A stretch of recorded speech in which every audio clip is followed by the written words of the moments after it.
नेहरू जी ना ही कांग्रेस में पॉपुलर थे और ना ही उनको सबसे ज़्यादा वोट मिले थे।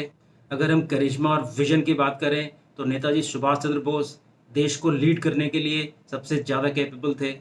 अगर हम प्राइम मिनिस्टर वोटिंग की बात करें तो पहले नंबर पर सरदार वल्लभ भाई पटेल थे और दूसरे नंबर पर जेबी कृपलानी थे। जवाहरलाल नेहरू तो प्राइम मिनिस्टर रेस में दूर दूर तक कहीं भी नहीं थे।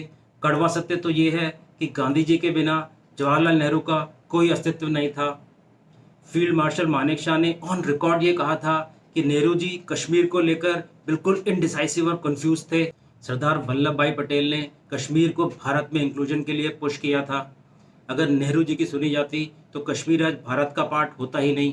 चाइना जब अक्सई चीन को फोर्सफुली हथियाने का प्लान कर रहा था तब जवाहरलाल नेहरू ने इसको बिल्कुल अनदेखा कर दिया, और जब युद्ध हुआ तब नेहरू जी ने इंडियन एयरफोर्स को यूज़ करने से मना कर दिया। और एक्सपर्ट्स का मानना ये था कि इंडियन एयरफोर्स उस समय चाइनीज़ एयरफोर्स से बहुत ज़्यादा मजबूत थी। जब भारत आखिरकार युद्ध में हार गया तब नेहरू जी ने बहुत ही इररिस्पॉन्सिबल स्टेटमेंट दिया कि जो ज़मीन हमने लूज़ की है वो बेकार है और बिल्कुल भी उपजाऊ नहीं है, जिसका कि पार्लियामेंट में लीडर्स ने बहुत अपोज किया। जवाहरलाल नेहरू ना ही खुद की पार्टी में पॉपुलर थे और ना ही अपोजिशन लीडर्स उनकी रेस्पेक्ट करते थे। नेहरू जी को प्रधानमंत्री बनाना एक बहुत ही बुरा डिसीजन था, जिसका कि खामियाजा देश आज तक भुगत रहा है।